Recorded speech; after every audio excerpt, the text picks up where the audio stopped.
Olá, irmãos, a paz do Senhor Jesus, tudo bem com vocês? No vídeo de hoje eu quero falar sobre algumas coisas da Igreja Católica. Mas esse é um vídeo no qual eu vou fazer resumido. Esse é um vídeo que eu quero abrir caminho para outros vídeos nos quais eu vou falar a minha experiência dentro da Igreja Católica. E aí vai ser um gancho para falar da minha experiência dentro da Igreja Evangélica. Eu comecei dentro da Igreja Católica e tenho coisas boas para falar de lá. Mas também tenho coisas negativas. E depois eu fui parar para a Igreja Evangélica, e aí o negócio ficou feio. Eu não tenho muitas coisas boas para falar da Igreja Evangélica, mas eu tenho coisas boas sim para falar de lá. Tudo por causa, eu digo que não tenho coisas boas para falar por causa do sistema humano, do sistema do homem, que interfere na palavra de Deus, que acaba desfazendo muitas das coisas das obras de Deus. Você sabe que a obra de Deus pode ser desfeita, não é? Paulo fala disso por causa de comida ainda. Paulo fala, não desfaça a obra de Deus por causa de comida. Pessoas golpeavam a consciência de outras pessoas que perdiam a salvação por causa de comida, quanto mais por causa de doutrinas.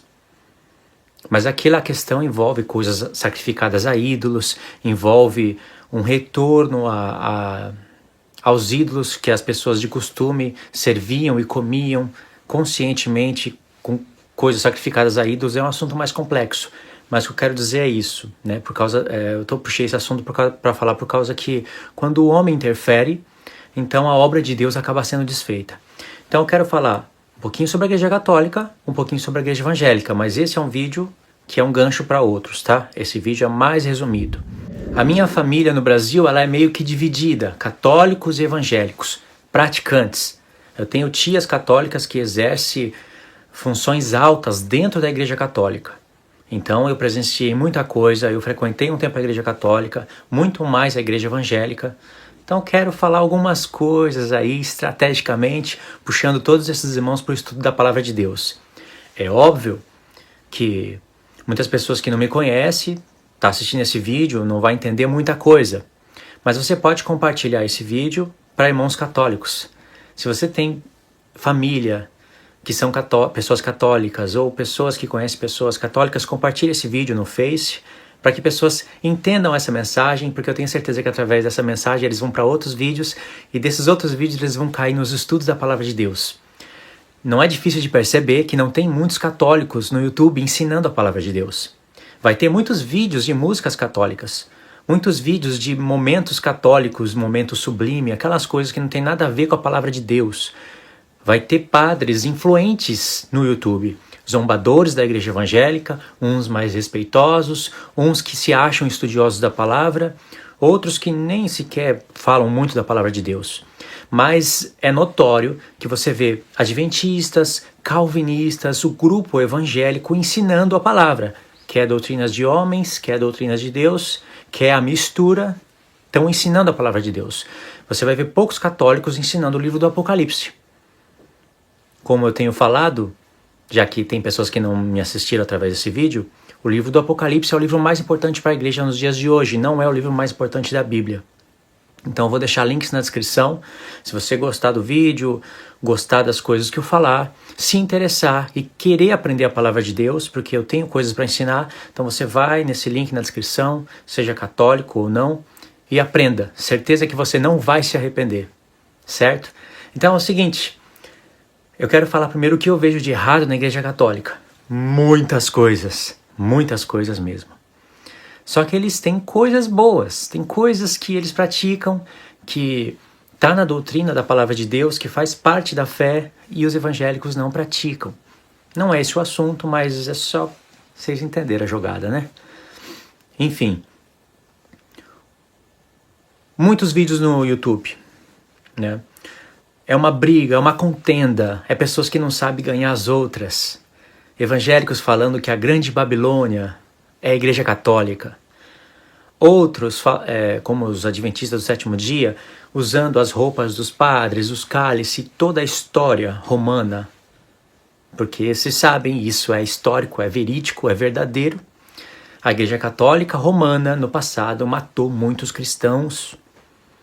Como a Igreja Evangélica também, em alguns períodos, mas você sabe, as cruzadas. As cruzadas, elas despertaram a fúria nos turcos. Você sabia que os turcos se levantaram por causa das cruzadas? Milhares de islâmicos morreram em Jerusalém, porque Jerusalém estava em posse deles. Aí vieram as cruzadas da Igreja Católica Romana e trucidaram muitos, corpos em cima de corpos. Os historiadores mostram isso. Dos muçulmanos, que desperta a fúria nos turcos, que se levanta aí o Império Otomano para derrubar o Império Romano Oriental, cuja capital é Constantinopla. Bom, essa é a história toda construída pelo diabo e prevista por Deus e anunciada nas Escrituras. Puxei esse assunto escatológico que é meu hábito, né? Sempre falar de coisas escatológicas que despertam as pessoas para as questões dos últimos dias. Mas esse desequilíbrio gera uma fúria nos católicos. Porque a Grande Babilônia não é a Igreja Católica. Mas não é mesmo. Iria ser muito óbvio Deus mostrar uma prostituta com veste escarlata, com taça na mão, embriagada com vinho. E no futuro ter papas com roupas vermelhas, derramando o sangue dos santos. Iria ser muito óbvio. É claro que Deus sabia que pessoas iriam interpretar a profecia assim, mas não é isso. Não é isso mesmo, tanto é que a mulher está montada em cima da besta. A besta de Apocalipse 17 é uma explicação da besta de Apocalipse 13, que tem o poder para agir só 42 meses. Esses 42 meses, ele vem lá de Daniel capítulo 7. Tempo, tempos e metade de um tempo. É a metade da 70ª semana, que está no futuro e não no passado. Justamente os adventistas que pregam que a Igreja Católica é a Grande Babilônia, dizem que as 70 semanas já se cumpriram lá, tempo de Jesus, tempo de Estevão. Ou seja, era melhor não ensinar as profecias do que ensinar uma coisa dessa. Mas eu acredito que muitos católicos eles vão despertar para a palavra de Deus, eles vão ver que muitas coisas que eles fazem, que eles praticam, não vêm dos apóstolos, não vêm da palavra, não vêm do Antigo Testamento, não vêm de lugar algum, a não ser do homem, e muitas das coisas até do próprio diabo, porque o diabo ele é o mestre das contendas. Nem tudo é do diabo. Tem coisas que é do homem. O diabo só deixa rolar porque assim tá bom para ele. Entende? Então, vamos ler um texto. É uma coisa simples, irmãos. Simples. Mas vamos ler um texto que se encontra em Lucas. São perguntas simples, objetivas da palavra de Deus. Eu já vou aqui no texto direto. Está em Lucas, capítulo 1, verso 39. Um pouquinho antes, o anjo Gabriel veio até Maria, falou do menino, ela creu e tudo mais. Aqui houve o encontro de Maria com Isabel. Olha só o que diz nesse encontro. E Lucas registrou. Verso 39. Naqueles dias, dispondo-se Maria, foi apressadamente à região montanhosa, a uma da cidade de Judá. Entrou na casa de Zacarias e saudou Isabel. Ouvindo esta saudação de Maria, a criança lhe estremeceu no ventre. Então Isabel ficou possuída do Espírito Santo. Quem é que vai falar aqui? O Espírito Santo. E o diabo está de olho. Nesse momento ele já estava de olho. Após esse momento ele já começou a trabalhar. Irmãos, vocês não sabem como ele é astuto. Ele que levantou a Igreja Católica Romana. Ele que depois levantou o islamismo para combater a Igreja Católica Romana. É ele que faz tudo isso. E exclamou em alta voz: Bendita és tu entre as mulheres, e bendito o fruto do teu ventre. E de onde me provém que me venha visitar a mãe do meu Senhor? Esses são textos em destaque para os católicos.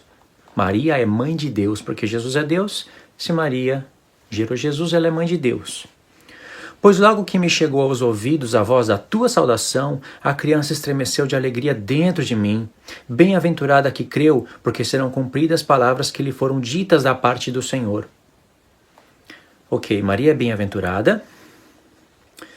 E ainda pode mais. A gente pode seguir mais aqui, verso 48. É um cântico de Maria. Então disse Maria: a minha alma engrandece ao Senhor. Não é o Senhor que engrandece a minha alma, é minha alma engrandece o Senhor. O meu espírito se alegrou em Deus, meu Salvador, porque se não fosse por ele, ela morreria. Maria, pecadora. Não, a mãe de Deus não é pecadora, porque ela não pode vir o que é puro do que é impuro. E aonde que diz isso na palavra? alguns versos no livro da lei? Aonde que diz que Maria nunca pecou? Ela não faz expiação pelos pecados de ninguém. Ela gera aquele que vai fazer a expiação dos pecados. Continuando a leitura. Então disse Maria, minha alma engrandece ao Senhor, o meu espírito se alegrou em Deus, meu Salvador, porque contemplou na humildade da sua serva, pois desde agora todas as gerações me considerarão bem-aventurada. Essa é uma frase também em destaque para os católicos. Todas as gerações me considerarão bem-aventurada, porque o poderoso me fez grandes coisas, santo é o seu nome, a sua misericórdia vai de geração em geração sobre os que o temem. Agiu com seu braço valorosamente, dispersou os que no coração alimentavam pensamentos soberbos, derribou do seu trono os poderosos e exaltou os humildes. Maria está profetizando o futuro. Não diz aqui que ela foi cheia do Espírito Santo, mas é o Espírito Santo profetizando as coisas por Maria. Encheu de bens os famintos e despediu vazios ricos, amparou a Israel, seu servo, a fim de lembrar-se da sua misericórdia, a favor de Abraão e da sua descendência, para sempre, como prometera aos nossos pais. Olha só que tremendo, Maria, cheia da palavra de Deus, reconheceu Deus como seu Salvador, profetizou aqui o futuro glorioso de Israel, a queda dos impérios, vai derrubar os soberbos dos tronos, exaltar os humildes. Tremendo essa palavra de Maria. Então os católicos dizem, Maria tem que ser bem-aventurada, porque está escrito na palavra, todas as gerações me considerarão bem-aventurada. Isso tem que ser assim ou não tem? Tem que ser assim. Agora eu vou perguntar uma coisa para vocês. Tudo isso nós conhecemos por causa das gerações dos apóstolos. Conhecemos as cartas de Paulo, as cartas de Pedro, as cartas de Tiago, as cartas de João, Judas, Apocalipse, Hebreus, tudo por causa da geração dos apóstolos. Se não fosse eles sustentarem o testemunho da vinda do Filho de Deus e sustentar as palavras dos profetas, também tem um vídeo falando sobre isso, eu quero que você assista, eu vou deixar o link na descrição. Se não fosse eles, nós não saberíamos de nada. Se não fosse Lucas registrar isso, nós não saberíamos que Isabel foi cheia do Espírito Santo, falou coisa de Maria, Maria profetizou essas coisas maravilhosas. Lucas foi o único a registrar isso. Se ele não registra, não teríamos nada para falar sobre isso. E você acha que o diabo ia perder tempo? Ele nunca perde tempo. Ele construiu aqui uma maneira de prender muitas pessoas em doutrinas de homens, para arrastar muitas pessoas para a idolatria. Eu vou continuar isso daqui na parte número 2 do vídeo, e aí já vou finalizar em poucas palavras, tá bom? A gente se vê na parte número 2. Continua assistindo.